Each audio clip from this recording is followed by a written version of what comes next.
Jayom Vishnupada Paramahansa Acharya Sri Srimad Jitendra Goswami Sri A.C. Bhaktivedanta Swami Srila Prabhupada Jayom Vishnupada Paramahansa Acharya Sri Srimad Srila Bhakti Siddhanta Saraswati Thakur Srila Prabhupada Ananta Kuti Vaishnava Iskam Founder Acharya Srila Prabhupada Ki Jai Namacharya Srila Haridas Praise the Holy Krishna Chaitanya Prabhu Nityananda Shri Radha Shivasana Gaura Bhaktivinoda Ki Jai Shri Radha Krishna Govardhana Shyamakunda Radhakundi Govardhana Ki Jai Shri Vrindavan Ki Jai Shri Mayapur Dham Ki Jai Gangamayi Ki Jai Gangamayi Ki Jai Tulsi Maharani Ki Jai Bhakti Devi Ki Jai Srila Prabhupada Ki Jai Samadeva Bhaktivinoda Ki Jai. All glories to the assembled devotees, all glories to the assembled devotees, all glories to the assembled devotees, all glories to Shri Guru and Shri Ram.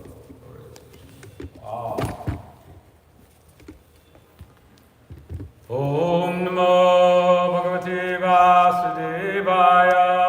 Om Namo Bhagavate Vasudevaya. Om Namo Bhagavate Vasudevaya. Om Namo Bhagavate Vasudevaya. Om Namo Bhagavate Vasudevaya. Om Namo Bhagavate Vasudevaya. Srimad Bhāgavatam, great canto. Text, what is it? What's the third chapter? Text 52, I think. Is this connected properly? It doesn't usually have a chord or anything?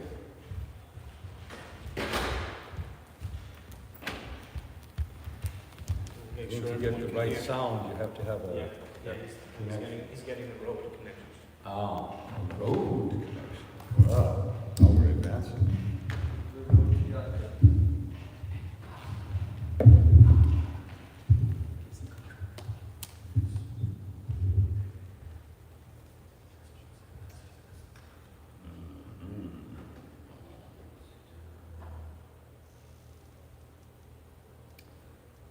Yes, so chapter 3, Canto 3, chapter 23, verse 52. Brahman duhritribhistubhyam vimrigya pataya sama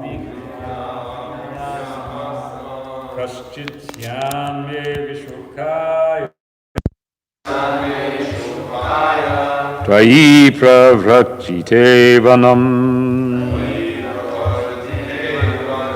Brahman duhitribhistubhyam vimrigya pataya sama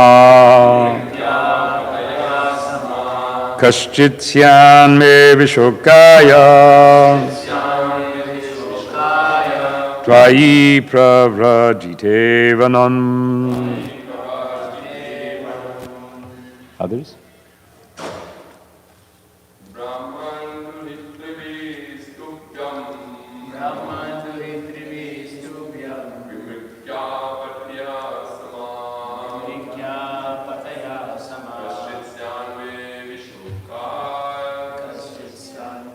Shukaya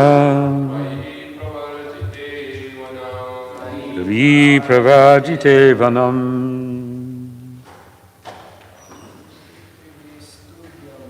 Ramandu hritibhistubhyam Vimigya patayasama Kaschityan me vishukaya Tvayi pravrajite vanam. Ladies? Pramandu hritibhistubhyam Vimigya patayasama Kaschityan me vishokaya Jai pravrajite vanam Ramandu hritibhistubhyam Vimigya patayasamaha Kaschityan me vishokaya Jai pravajite vanam Brahman, my dear Brahmana, duhritbihi, by the daughters themselves, tubhyam, for you, virmigyaha, to be found out, patayaha, husbands, samaha, suitable, kaschit, someone, syat, there should be, me, my, vishokaya, for solace, tvai, when you, pravrajite, departed, vanam, to the forest. Translation and purport by His Divine Grace, A.C. Bhaktivedanta Swami Srila Prabhupada. My dear Brahmana, as far as your daughters are concerned, they will find their own suitable husbands and go away to their respective homes. But who will give me solace after your departure as a sannyasi? Purport. It is said self becomes the son in another form. The father and son are therefore considered to be non-different. A widow who has her son is actually not a widow because she has the representative of her son, of her husband. Similarly, Devahuti is indirectly asking Kardama Muni to leave a representative so that in his absence she might be relieved of her anxieties by a suitable son. A householder is not expected to remain at home for all his days. After getting his sons and daughters married, a householder can retire from household life, leaving his wife in the charge of the grown-up sons. That is the social convention of the Vedic systems. Devahuti is indirectly asking that in his absence from home, there be at least one male child to give her relief from her anxieties. This relief means spiritual instruction. Relief does not mean material comforts. Material comforts will end with the end of the body, but spiritual instruction will not end. It will go on with the spirit soul. Instruction in spiritual advancement is necessary. But without having a worthy son, how could Devahuti advance in spiritual knowledge? It is the duty of the husband to liquidate his debt to his wife. The wife husband, and he becomes indebted to her because one cannot accept service from his subordinate without giving him something in exchange. The spiritual master cannot accept service from a disciple without awarding him spiritual instruction. That is the reciprocation of love and duty.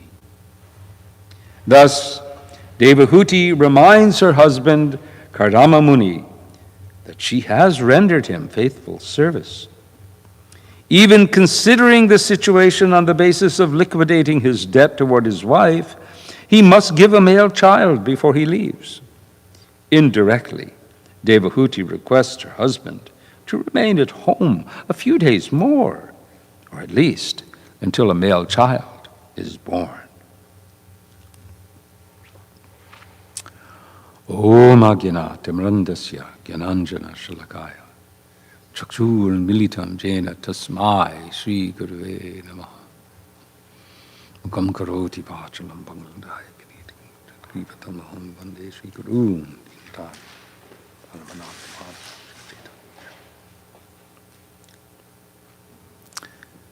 So this verse, this purport, is continuing this saga of Devahuti and Kardama that will now culminate in the appearance of Lord Kapila Dev. But to bring us to this point, we have gone through much in the way of ups and I wouldn't say any downs, but there's been, you could say that the beginning of the life of Kardama and Devahuti was austere, but then it became so opulent. But now it's reaching another stage.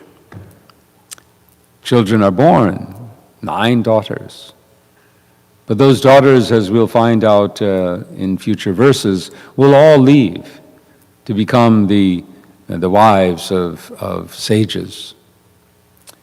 Of course, this narration is very extraordinary in the sense that things happen so miraculously. The daughters all appear apparently full grown when they come out, and as will Kardama Muni himself. Kapila Dev himself. But in this particular verse, Srila Prabhupada brings out some principles that I would like to explore. The first principle is the principle of protection, the principle of the protection of women. We find throughout our scriptures repeated direction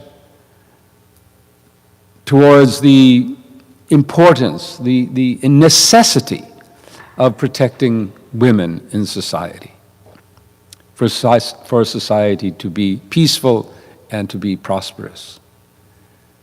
This is, in modern times, perhaps in our age today, at least in America, a difficult topic.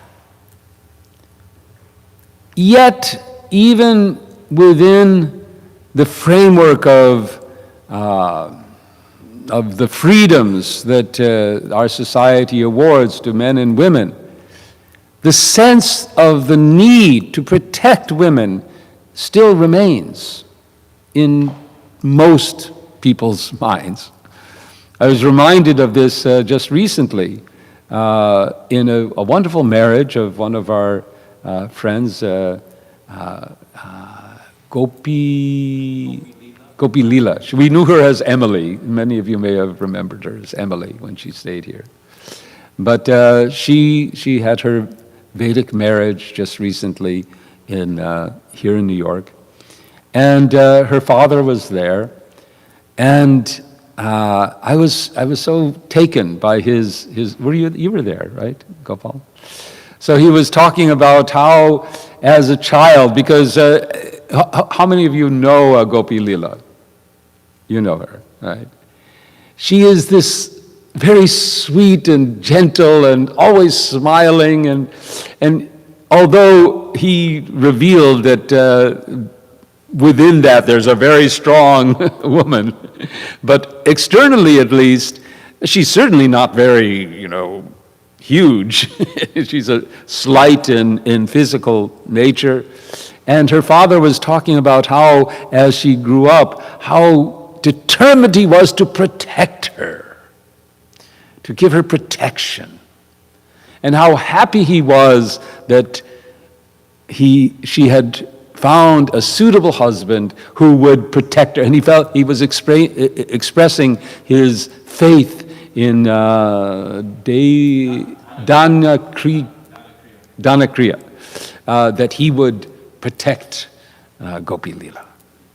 So even, and I spoke to him a little later, he's not a devotee of Krishna.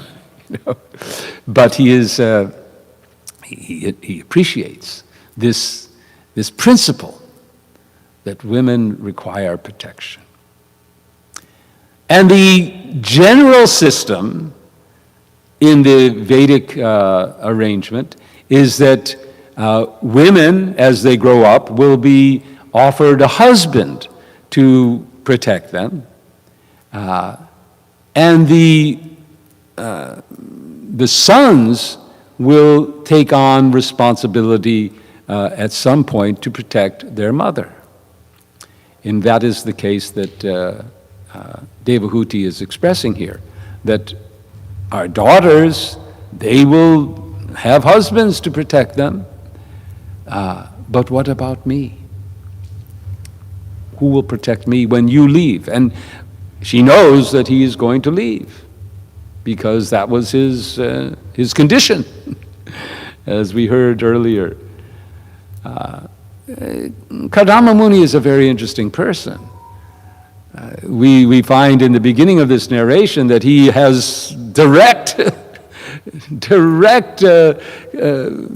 darshan and connection with Krishna. He performs his yoga, his bhakti yoga, his devotional service, his meditation on Krishna. He performs this for how many thousands of years? I don't remember. Anyway, quite a lot, a long time, to the point that Krishna appears to him. And then something seems unusual, because, and he says it's unusual. Kardama expresses to Krishna, this is a little unusual because, you should be worshipped only for spiritual life, but I have this need to marry. So I'm asking you, rather, and Prabhupada points out in one of the purports, he points out that ordinarily people go to Uma to seek a suitable wife, but because he's a devotee, he goes to Krishna. He knows he has to do this. Somehow he knows he's got to do this. Although he makes a little caveat that only the foolish they approach you for material things, but this is something I have to do. But he knows somehow inside that he has to do this for a very, very special purpose, in order that Kapila Muni can appear. And so he makes this condition that I'll do this service, and then Kapila will appear, and then I'll go back to this life that I am experiencing now. So that is to come. Devahuti knows this, and so she sets the stage for Kapila Muni to appear. So this principle of protection is one that we as a society have to be very concerned about. Of course, all women in any stage, whether they're in this married stage or unmarried stage, they all require the protection of a community that cares for the devotees and their needs properly. So that is something we can all work together to achieve. There's some other points that I felt I'd like to focus on in this, because Prabhupada also brings out the relationship of service and instruction. He connects this particular relationship of Devahuti to Kardama, which was one of service, and because of Devahuti's life of service to Kardama, as expressed in this purport, has a debt. He is indebted to Devahuti, and to do what? to provide for her spiritual instruction. That's what is brought out here.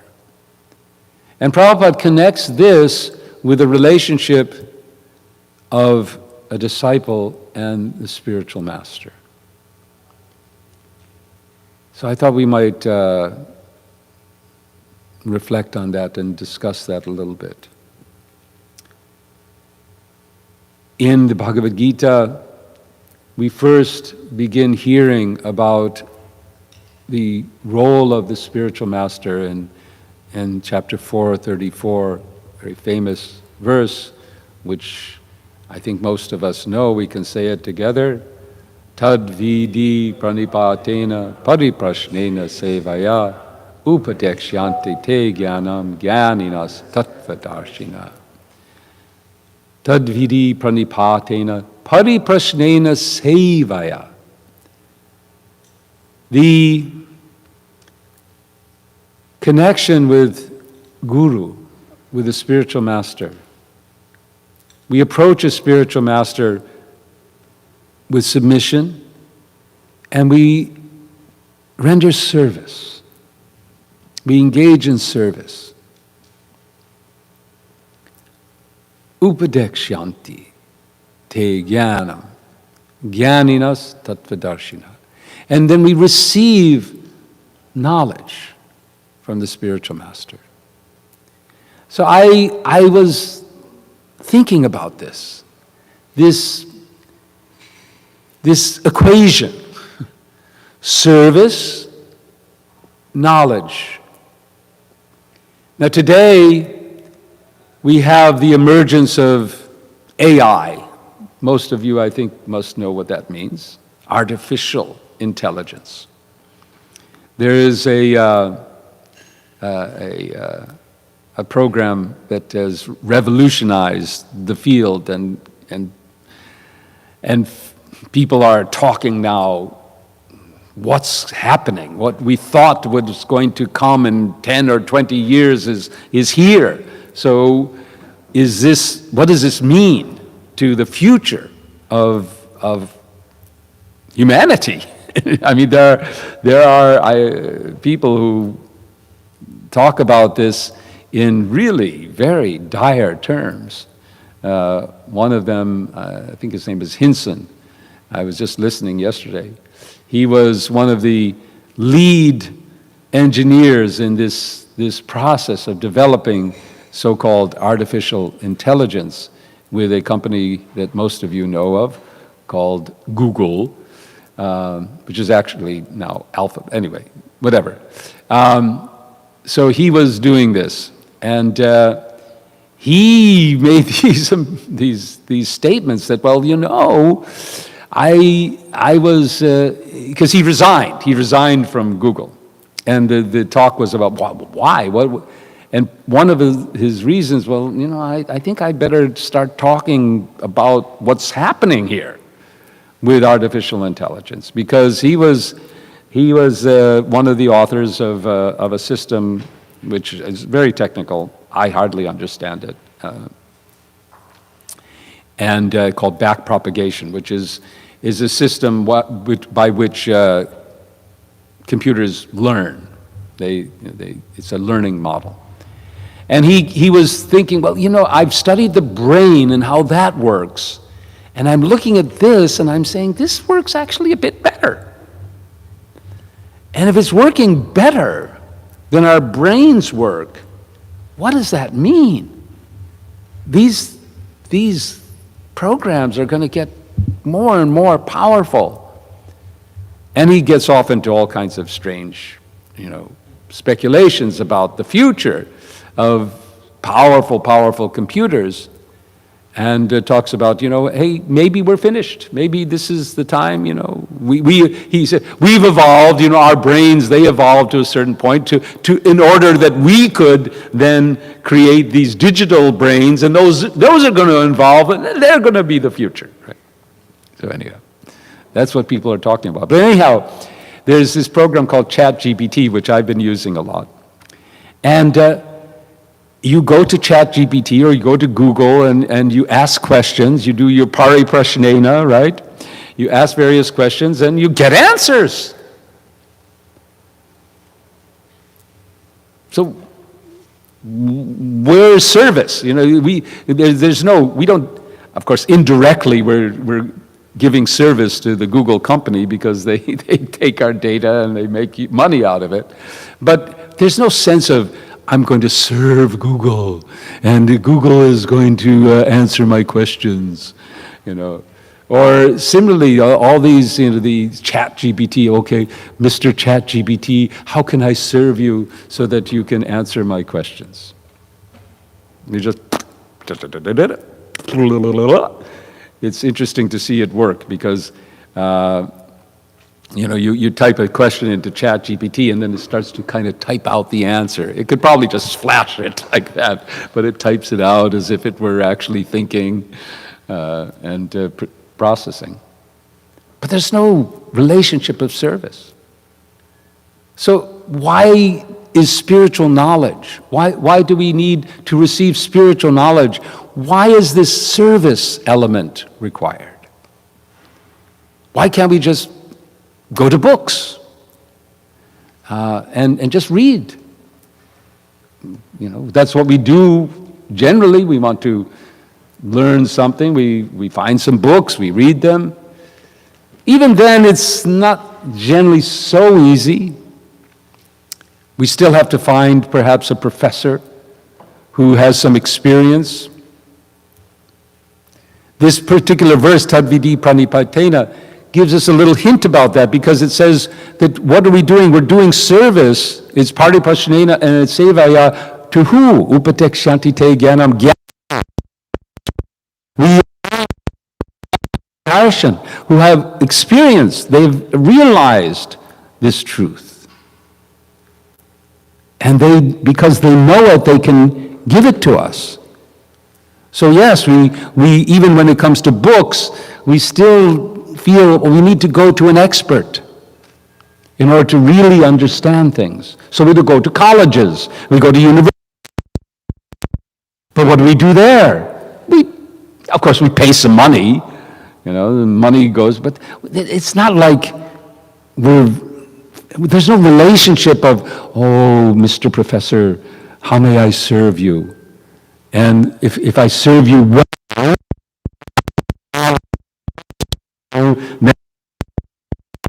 know anything? No. The professor, homework, okay, you get a good grade, whatever. So it's a little bit of sense there of pleasing the teacher, but still, it's more or less just an exchange, a business exchange, pretty much. So what is it? Why is it that with Guru, we have this element of service in order to actually receive knowledge? So I was thinking about this. There's another verse very, very relevant to this. Yasya deve para bhaktir, tata deve yata guru, tasyaite kyatita yarta prakashante mahatmana. Yasya deve para bhaktir. Para bhakti, just as there should be bhakti for Krishna, so similarly, there must be bhakti for Guru. And from that Guru bhakti, what comes? The understanding of Vedic knowledge is revealed in the heart. Knowledge of Krishna. As I was looking into this, I came across an interesting example that Prabhupada gives of how Krishna is revealed to us through bhakti. He tells the story of how the gopis, they came across Krishna when he had left the arena of the rasa dance and they were searching for him, and he was hiding, and he thought, let me enjoy a little pastime here. He took 4 of Narayan, and the gopis approached. When Sri Radha approached, then Sri Radha's love for Krishna was so great that Krishna could not maintain his 4-handed form, and he had to Sri Radha. So Prabhupada relates this to how Krishna is pulled towards it. He is compelled to reveal himself by the force of our love. Therefore, Prabhupada describes here that it is the relationship, he said, love and duty. So the spiritual master imparts knowledge. He transmits. This term transmission is used in Srila Prabhupada's purports often. Transmission. It's not, a purchase. That you go to a store and you pick it up and you pay your money and you've got it. Spiritual knowledge is transmitted. It's transmitted from one who has it to one who doesn't. And the medium of transmission, the current, the connection that is required for that transmission to take place is a heart connection. It's not just a mental construct. It's not just, okay, I'll open my ears and I'll read the words and I'll take it in with my brain and I'll analyze it. That brain connection will not bring forth, it will not make the current flow. The current flows when the hearts are connected. When our heart is connected to the heart of a devotee, then that spiritual knowledge can come through.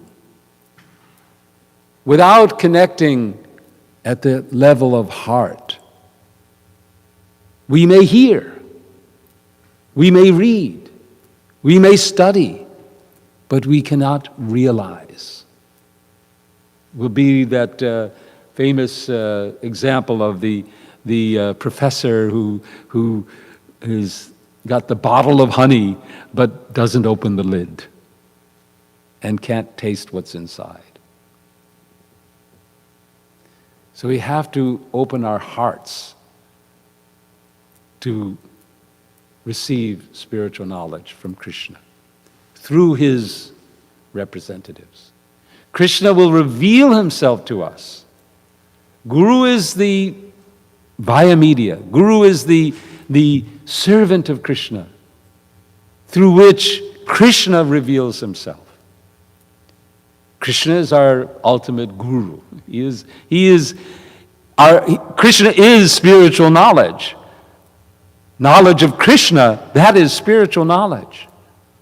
It's Krishna and knowledge of Krishna that reveals everything, reveals who we are ourselves. Knowledge of ourself cannot take place without Krishna coming in. The light, what is it? Krishna Surya Sama, Maya Andakar, Jaha Krishna Tahe Maya Na Adikar. Krishna is the light. Maya is the darkness. But when Krishna comes in, then everything is revealed. So knowledge of ourselves, knowledge of our relationship with Krishna, knowledge of Krishna, it's all revealed by Krishna through his devotees. And Krishna reveals himself when he sees love. if there's no love in the recipient, why should I reveal myself? Have what you want. I only am there for those who love me. If you don't love me, then here, have this. Here it is. It's me. It's still me, but it's my Maya. You can have it. Enjoy it. Have it. I'll sit to the side. I'm there. I'll always be there. But I'll just watch. The bird. The bird in the tree. While we birds, we're all trying to taste the fruits of this material tree. Krishna's sitting by the side just watching. It's only when we turn to him with some submission, with surrender, and then we have to start serving. So when we begin to serve the devotees, serve the spiritual master, serve Guru, then Krishna becomes pleased. What do we say every morning? Yasya prasada, Bhagavat prasada. Yasya prasada. I know Harai likes to do this. When you sing, you like to, emphasize yasya prasada. This is a little thing that I notice is that often devotees, when they sing the Guruvashtakam and they come to this verse, you can't tell the difference between one and the other. They'll say yasya prasada, Bhagavat prasada, yasya prasada, Nagat. You don't. If you look on the screen, sometimes you'll see it. And there's a line over the A there. It means prasada. It's not, prasada. Nagati kutopi. You can't get the goal, you can't reach the goal if there's prasada. But where there is prasada, yasya prasada, Bhagavat prasada, when the spiritual master is pleased, then Krishna is pleased. And how is the spiritual master pleased? When you're serving Krishna. He's pleased by your endeavor to serve Krishna. Service to the spiritual master means to serve the mission of the spiritual master. That is how he is most pleased. Of course, we can do some Vapu Seva as well. We can prepare some nice prasadam or like that. Offer something nicely. That is also good.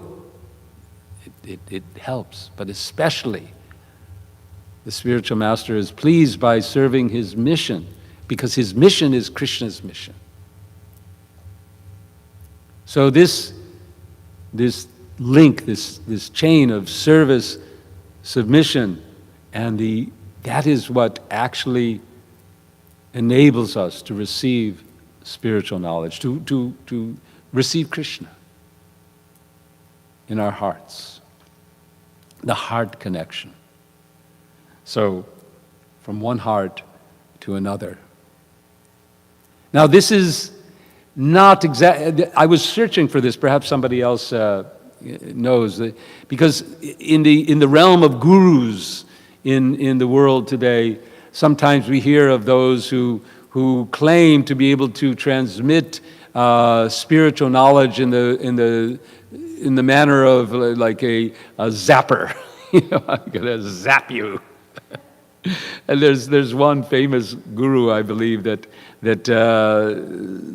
described that I have transmitted all my spiritual knowledge to you, and now I'm empty. Something like that. Because I've given it all. But it's not exactly like that. Yes, there's a current, there's a connection by which the current of spiritual knowledge flows, that heart connection. But it's not like, I've got this storehouse of knowledge and I'm going to zap you with it in some way. And no, it's not like that. But it is a transmission. It is a connection between heart to heart of a jiva and Guru and Krishna. Brahmanda Brahmeti kona bhagyavan jeev Guru Krishna prasadhe pai bhakti lata bij. I just thought that there's another meaning to that. You can say that it's the mercy of Guru and Krishna, but you can also say that it's the satisfaction of Guru and Krishna. Like we say, yasya prasada bhagavat prasada. So you could also, I'm just, thinking that in one sense, it's with the satisfaction of Guru and Krishna, bhakti lata is coming. So, those are some thoughts that I had about this verse, this purport, and the topic of service in Krishna consciousness. Krishna consciousness means a life of service. And that service is organized. The object of that service is Krishna, and the medium by which we are able to serve Krishna is by serving His devotees, and especially that devotee or those devotees who have who are tattvadarshina and are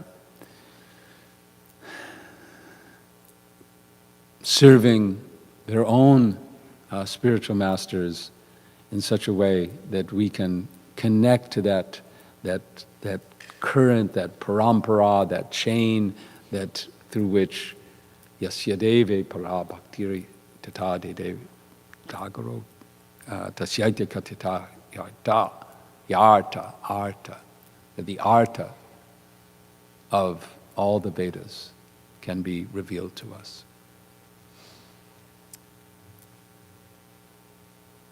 Hare Krishna. We have some time for questions, comments, reflections. Yes, Sarai.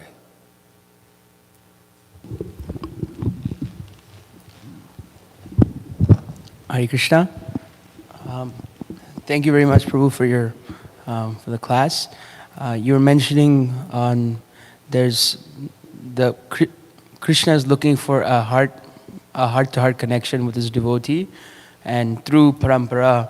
And you were mentioning about artificial intelligence, and it just got me thinking that devotees are in a constant struggle on the balance of technology and how much it affects our lives in terms of, like Srila Prabhupada would say, the microphone can be used in Krishna's service, but sometimes technology can make it quite impersonal. I remember in the COVID days, a lot of devotees were debating whether Zoom lectures or YouTube lectures are equivalent to in-person lectures. And there's many things that we use technology, but sometimes is the love really there? I remember in villages to this day, if you go to India, they don't use like a blender. They use like a mortar and pestle, and they grind things.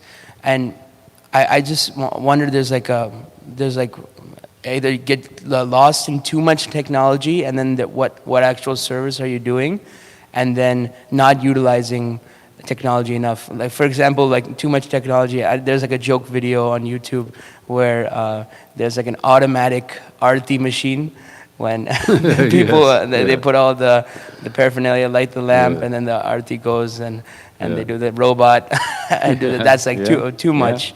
So I was just wondering, where do you find that balance in technology of going too impersonal and then not doing well enough to Krishna standards? Yeah, it's a very good question. There's a community some of you may have heard of or you're familiar with called the Amish. And this is a big thing for them. dealing with technology, because, and for the very purpose that you just described. They don't, it's not that they see, technology, it's not inherently bad. It's what are the effects. So in the Amish communities, they don't have electricity. Not because electricity is bad, but because what does electricity power? It powers televisions and radios and various forms of communication, which they rightly fear will interfere with their personal community relationships. Telephones, for example, are also prohibited, because if you have a telephone, then instead of going next door to speak to your neighbor, you'll call them on the phone. And you put this machine between you and them. So yeah, this is a challenge for us. How do we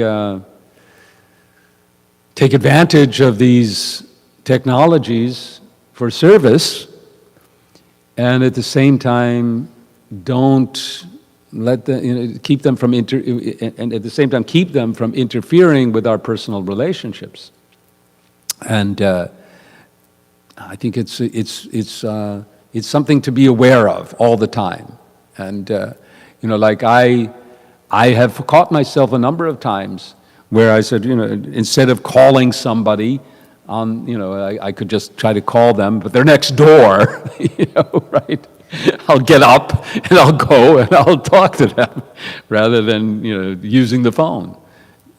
So I think, we have to make that effort to constantly look and see, okay, am I using this technology because it's out of laziness or, just convenience, but putting it in between the personal relationship. Of course, now we also have to realize that we're all sitting in machines right now. I mean, it's not that the only machines in this room are these electronic ones.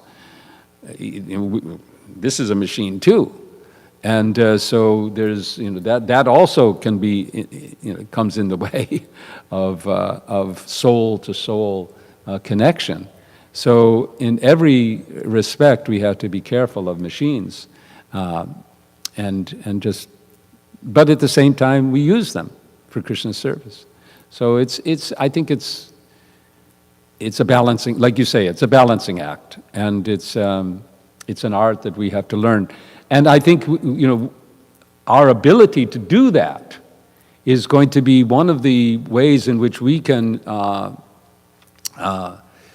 serve the society in a tremendous way in the future. Because I'm afraid, there are dire predictions about AI, that, it's good, these machines are going to develop the power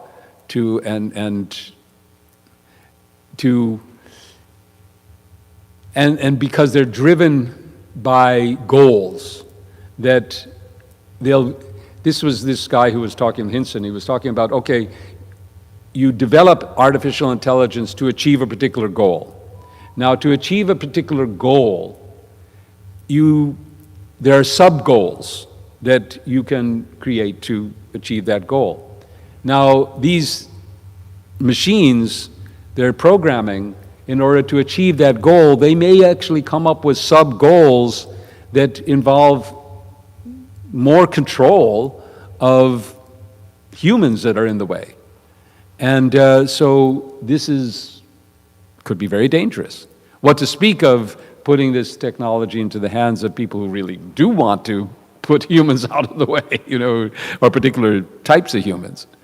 So, but even aside from those dangers, what I see as being one of the greatest dangers is just what you described, that people become more and more, connected to machines and less connected to jivas, other jivas. Okay, why another jiva, I've got to deal with their difficulties and problems, I'll find a machine to talk to.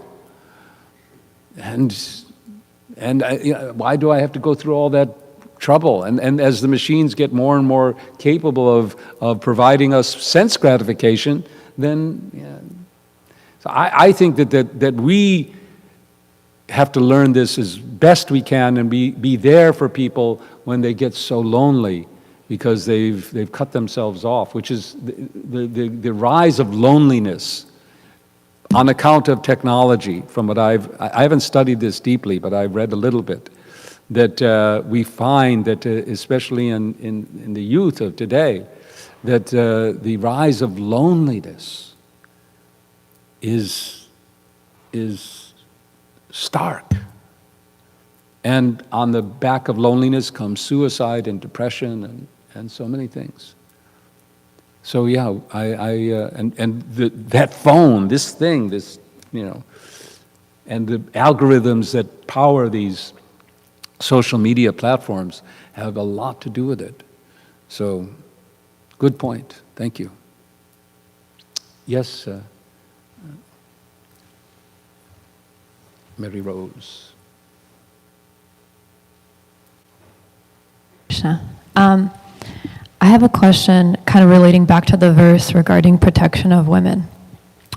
So for unmarried women, you mentioned that they need to rely on the protection of a community. So sometimes, depending on the environment, that might mean other men. So how can women accept and appreciate protection, even in the broad sense, in that way, while also protecting their hearts? Does that make sense? Yes, in our society, in both in the general society as well as our own international, our ISKCON society, we have to face the issue that many women are find themselves single. And this is, so where do they get their protection from? Srila Prabhupada saw this. To begin with, he provided a brahmacharini ashram. So he provided an ashram. And at least in the beginning, primarily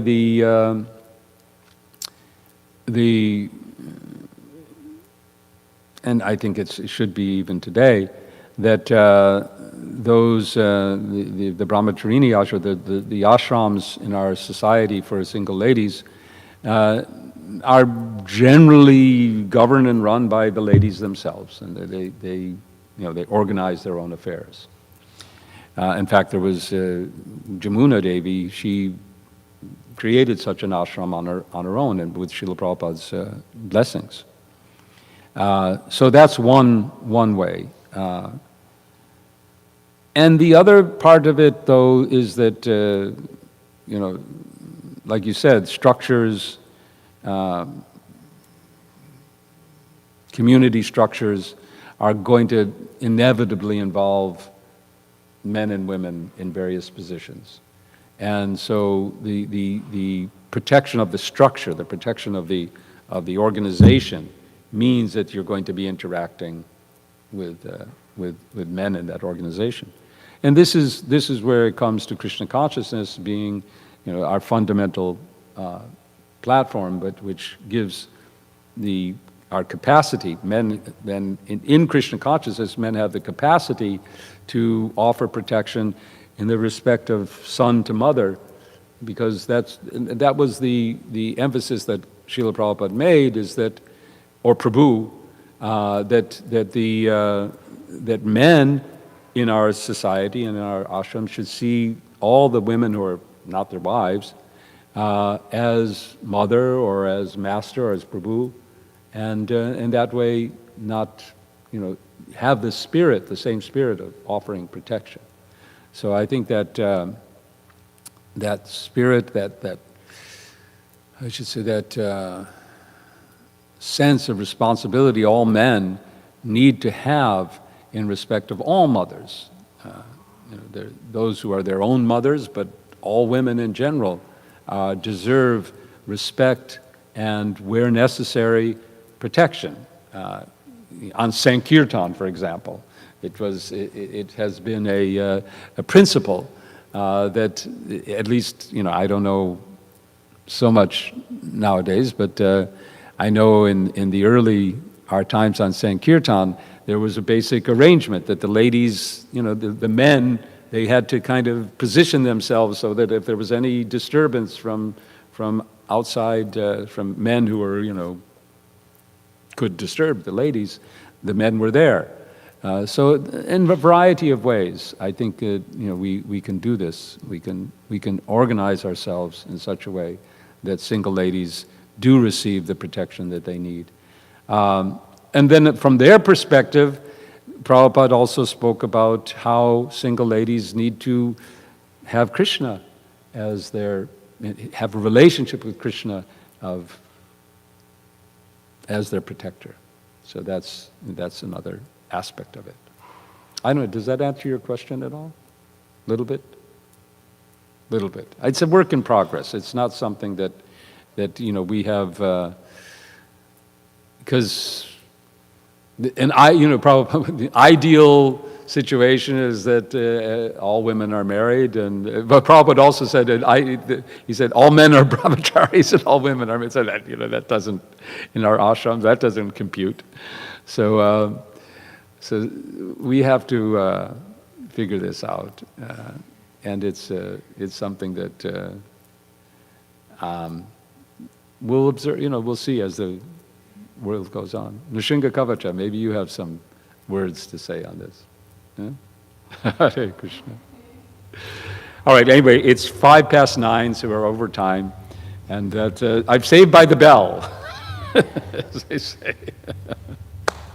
Hare Krishna, thank you very, very much. Srila Prabhupada ki jai. Grantara Srimad Bhāgavatam ki jai.